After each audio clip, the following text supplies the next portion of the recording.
తెలుగు తమశాలికి స్వాగతం. నేటి genius Perkin వార్బెక్ కోసం జీనియస్ సిరీస్ మిమ్మల్ని స్వాగతిస్తోంది. పెర్కిన్ వార్బెక్ ఎడ్వర్డ్ ఫోప్ యొక్క రెండవ కుమారుడు మరియు ప్రిన్సెస్ ఇన్ ది టవర్ అని పిలవబడే వారిలో ఒకరైన Richard of Shrewsbury, Duke of York అని పేర్కొంటూ ఆంగ్ల సింహాసనానికి నకిలీ హక్కుదారు. రిచర్డ్, అతను సజీవంగా ఉన్నట్లయితే, అతని అన్నయ్య ఎడ్వర్డ్ చనిపోయాడని మరియు అతను చట్టబద్ధమైనవాడని భావించి సింహాసనానికి సరైన హక్కుదారుగా ఉండేవాడు. ఈ విషయం గతంలో అతని మామ కింగ్ రిచర్డ్ ద్వారా పోటీ చేయబడింది. రిచర్డ్ మరణించాడా? ఏదైనా సహజ కారణాల వల్ల లేదా లండన్ టవర్లో హత్యకు గురయ్యాడా? లేదా అతను ఎలాగైనా బయటపడ్డాడా అనే అనిశ్చితి కారణంగా వార్బెక్ వాదనకు కొంత మద్దతు లభించింది. అనుచరులు నిజంగా వార్బెక్ రిచర్డ్ అని నమ్మి ఉండవచ్చు, లేదా పాలిస్తున్న రాజు హెన్రీని పడగొట్టి సింహాసనాన్ని తిరిగి పొందాలనే వారి కోరిక కారణంగా అతనికి మద్దతు ఇచ్చి ఉండవచ్చు. రిచర్డ్ యొక్క విధికి సంబంధించిన అవగాహన లేకపోవడం మరియు ఇంగ్లాండ్ వెలుపల మద్దతు పొందడంతో వార్బెక్ కొత్తగా స్థాపించబడిన ట్యూడర్ రాజవంశానికి ఒక ముఖ్యమైన ముప్పుగా ఉద్భవించాడు. హెన్రీ వార్బెక్ను మోసగాడిగా ప్రకటించాడు. వార్బెక్ చిన్న సైన్యాల మద్దతుతో ఇంగ్లాండ్లో అనేక ల్యాండింగ్లు చేశాడు, కానీ సైనికుల నుండి బలమైన ప్రతిఘటనను ఎదుర్కొన్నాడు మరియు 1497లో హాంప్షైర్లో లొంగిపోయాడు. అతనిని పట్టుకున్న తర్వాత అతను తన వాదనను ఉపసంహరించుకున్నాడు. అందులో అతను 1474లో టోర్నైలో జన్మించిన ఫ్లెమింగ్ అని చెప్పాడు. అతను నవంబర్ 23, 14న ఉరితీయబడ్డాడు. పెర్కిన్ వార్బెక్ యొక్క వ్యక్తిగత చరిత్ర అనేక నమ్మదగని మరియు విభిన్న ప్రకటనలతో నిండి ఉంది. అతను ష్రూస్బరీకి చెందిన Richard, Duke of York, King Edward ఫోప్ యొక్క చిన్న కుమారుడు. Richard, Duke of గ్లోసెస్టర్.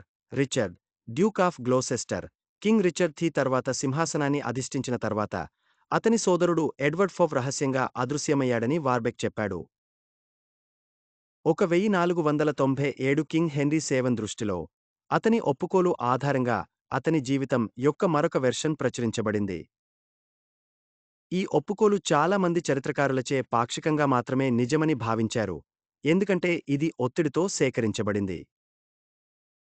ఒప్పుకోలు ప్రకారం వార్బెక్ జాన్ ఓస్బెక్, జెహాన్ డి వెర్బెక్ అని కూడా పిలుస్తారు, భార్య కేథరీన్ డి ఫారో అనే మహిళకు జన్మించాడు.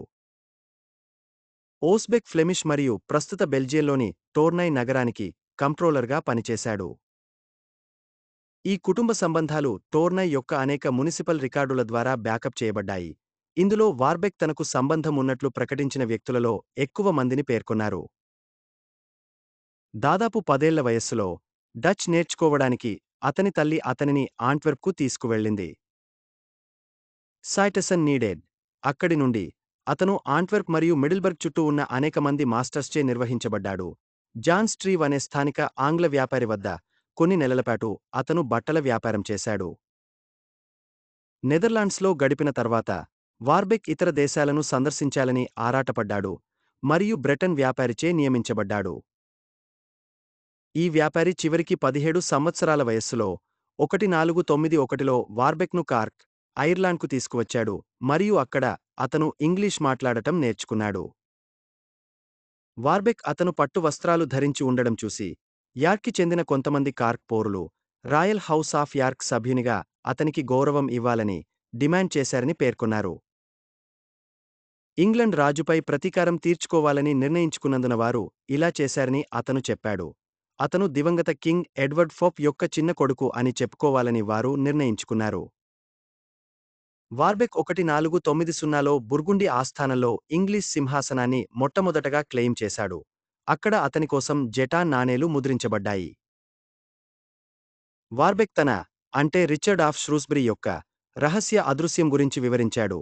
అతని సోదరుడు ఎడ్వర్డ్ హత్య చేయబడ్డాడని పేర్కొన్నాడు, అయితే అతని వయస్సు మరియు అమాయకత్వం కారణంగా అతని సోదరుడి గుర్తించబడని హంతకులచే అతను తప్పించబడ్డాడు. అయినప్పటికీ అతను నిర్దిష్ట సంవత్సరాల వరకు తన నిజమైన గుర్తింపును బహిర్గతం చేయనని ప్రమాణం చేయబడ్డాడు.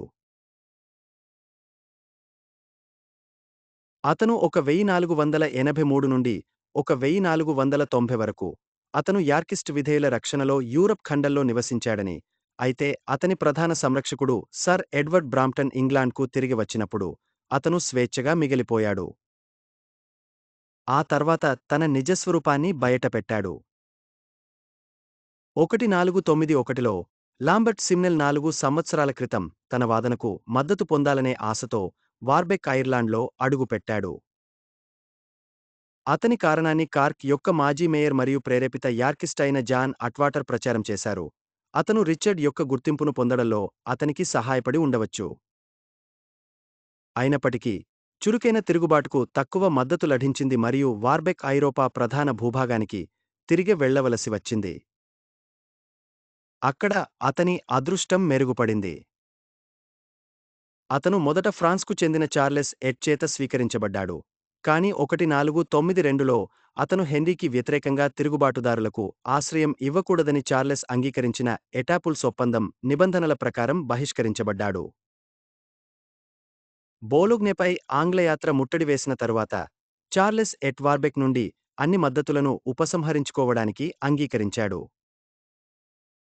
అయితే డచీ ఆఫ్ బుర్గుండిలో వార్బెక్ను రిచర్డ్ ఆఫ్ ష్రూస్బరిగా యార్కు చెందిన మార్గరెట్, చార్లెస్ ది బోల్డ్ యొక్క వితంతువు, ఎడ్వర్డ్ ఫోప్ సోదరి మరియు ఆ విధంగా టవర్లోని ప్రిన్సెస్ యొక్క అత్తగా బహిరంగంగా గుర్తించారు. మార్గరెట్ తన మేనల్లుళ్లలో ఎవరికైనా పుట్టకముందే వివాహం చేసుకోవడానికి ఇంగ్లాండ్ను విడిచిపెట్టిందా? నిజంగా ఆ నటి తన మేనల్లుడు రిచర్డ్ అని నమ్ముతోందా లేదా ఆమె అతన్ని మోసగాడిగా భావించి అతనికి మద్దతు ఇస్తుందా అనేది తెలియదు. కాని ఆమె అతనికి యార్కిస్ట్ కోర్టు మార్గాల్లో బోధించింది. హెన్రీ ఆస్ట్రియాకు చెందిన ఫిలిప్, డ్యూక్ ఆఫ్ బుర్గుండి, నటికి ఆశ్రయం గురించి ఫిర్యాదు చేశాడు. హెన్రీని విస్మరించినప్పుడు అతను బుర్గుండిపై వాణిజ్య ఆంక్షలు విధించాడు. ఇంగ్లాండ్తో ముఖ్యమైన బుర్గుండియన్ వాణిజ్య సంబంధాలను తెంచుకున్నాడు. నటిని అనేక ఇతర రాజులు కూడా స్వాగతించారు మరియు అంతర్జాతీయ దౌత్యంలో డ్యూక్ ఆఫ్ యార్క్ అని పిలుస్తారు. డ్యూక్ ఫిలిప్ తండ్రి చక్రవర్తి మాక్సిమిలియన్ ఐ ఆహ్వానం మేరకు 1493లో పెర్కిన్ మాక్సిమిలియన్ తండ్రి ఫ్రెడరిక్ థీ అంత్యక్రియలకు హాజరయ్యాడు మరియు ఇంగ్లాండ్ రాజు రిచర్డ్గా గుర్తింపు పొందాడు. ఇంగ్లాండ్లోని యార్కిస్ట్ అనుకూల సానుభూతిలో ముఖ్యమైన వ్యక్తులు వార్బెక్ వాదనలకు మద్దతు ఇవ్వడానికి సిద్ధంగా ఉన్నారని తెలియజేశారు.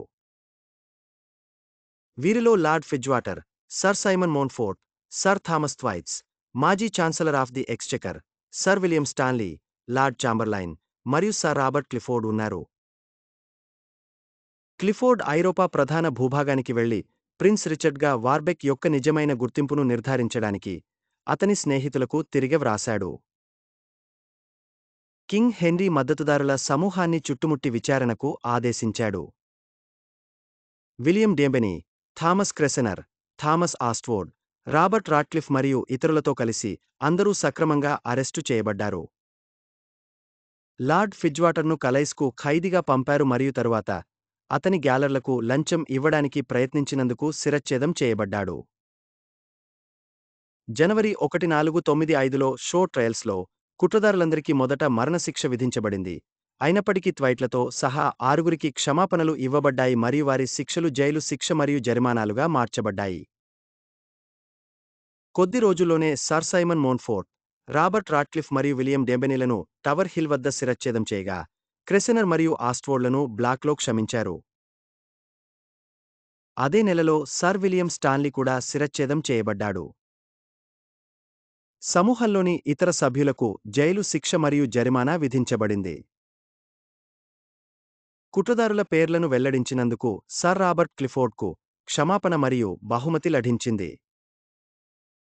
7 సెప్టెంబరు 1497న కార్న్వాల్లోని ల్యాండ్ సెన్కు ఉత్తరంగా 2 మైళ్ల దూరంలో ఉన్న వైట్సాండ్ బే వద్ద వార్బెక్ అడుగుపెట్టాడు. కేవలం 3 నెలల ముందు వారి తిరుగుబాటు తర్వాత కార్నిష్ ప్రజల ఆగ్రహాన్ని ఉపయోగించుకోవాలని ఆశించాడు. స్కాట్లాండ్కు వ్యతిరేకంగా యుద్ధం చేయడంలో సహాయపడటానికి విధించిన దోపిడీ పన్నులను తాను ఆపగలనని వార్బెక్ ప్రకటించాడు మరియు హృదయపూర్వకంగా స్వాగతించబడ్డాడు. అతను బోర్డ్మిన్మూర్లో రిచర్డ్ ఫోప్ గా ప్రకటించబడ్డాడు మరియు అతని కార్నిష్ సైన్యం 6,000 మంది బలవంతులు టౌన్టన్పైకి వెళ్లే ముందు ఎక్సెటర్లోకి ప్రవేశించారు. హెన్రీ సేవన్ కార్నిష్పై దాడి చేయడానికి తన చీఫ్ జనరల్ గైల్స్ డోబెనీ 1వ బారన్ డోబెనీని పంపాడు మరియు కింగ్స్ స్కౌట్స్ గ్లాస్టంబరీలో ఉన్నారని వార్బెక్ విన్నప్పుడు అతను భయాందోళనకు గురయ్యాడు మరియు అతని సైన్యాన్ని విడిచిపెట్టాడు. వార్బెక్ హాంషైర్లోని బ్యూలియు అబ్బే వద్ద పట్టుబడ్డాడు. అక్కడ అతను లొంగిపోయాడు. హెన్రీ 4 అక్టోబరు 1497న టౌంటన్ చేరుకున్నాడు. అక్కడ అతను మిగిలిన కార్నిష్ సైన్యం లొంగిపోయాడు. రింగ్ లీడర్లను ఉరితీశారు మరియు ఇతరులకు జరిమానా విధించారు. వార్బెక్ ఖైదు చేయబడ్డాడు. మొదట టౌంటన్ వద్ద, తరువాత టవర్ ఆఫ్ లండన్ వద్ద. అక్కడ అతను చాలా హూటింగ్ మరియు పౌరుల ఎగతాళి మధ్య గుర్రంపై వీధుల గుండా ఊరేగించబడ్డాడు. వార్బెక్ను మొదట హెన్రీ బాగా చూసుకున్నాడు. అతను మోసగాడు అని ఒప్పుకున్న వెంటనే, అతను లండన్ టవర్ నుండి విడుదల చేయబడ్డాడు మరియు హెన్రీ కోర్టులో అతనికి వసతి కల్పించబడింది. అతను రాజవిందులలో పాల్గొనడానికి కూడా అనుమతించబడ్డాడు. అయినప్పటికీ, అతను కాపలాగా ఉంచబడ్డాడు మరియు రాణి రక్షణలో నివసిస్తున్న అతని భార్యతో నిద్రించడానికి అనుమతించబడలేదు. కోర్టులో 8 నెలల తర్వాత, వార్బెక్ తప్పించుకోవడానికి ప్రయత్నించాడు. అతను త్వరగా తిరిగా స్వాధీనం చేసుకున్నాడు. అప్పుడు అతను టవర్లో ఉంచబడ్డాడు. మొదట్లో ఏకాంత నిర్బంధంలో ఉన్నాడు మరియు తరువాత వార్విక్ యొక్క 17వ ఎర్ల్తో పాటు ఇద్దరూ 1499లో తప్పించుకోవడానికి ప్రయత్నించారు. మరోసారి పట్టుబడ్డాడు. వార్బెక్ను నవంబర్ 23, 1499న టవర్ నుండి టైబర్న్, లండన్కు తీసుకువెళ్లారు. అక్కడ అతను ఒప్పుకోలు చదివి ఉరితీయబడ్డాడు. వార్బెక్ యొక్క ఐరిష్ మిత్రుడు జాన్ అట్వాటర్ కూడా అదే రోజు టైబర్న్ వద్ద ఉరితీయబడ్డాడు. వార్విక్ యొక్క ఎర్ల్ నవంబర్ 28, 1499న టవర్ హిల్పై శిరచ్ఛేదం చేయబడ్డాడు. వార్బెక్ ఆస్టిన్ ఫ్రైయర్స్ను ఖననం చేశారు. అతను చనిపోయి ఉండవచ్చు, కాని అతను ఇంగ్లాండ్ సింహాసనం చరిత్రలో నిజమైన మేధావిగా మిగిలిపోయాడు. కాదంటారా?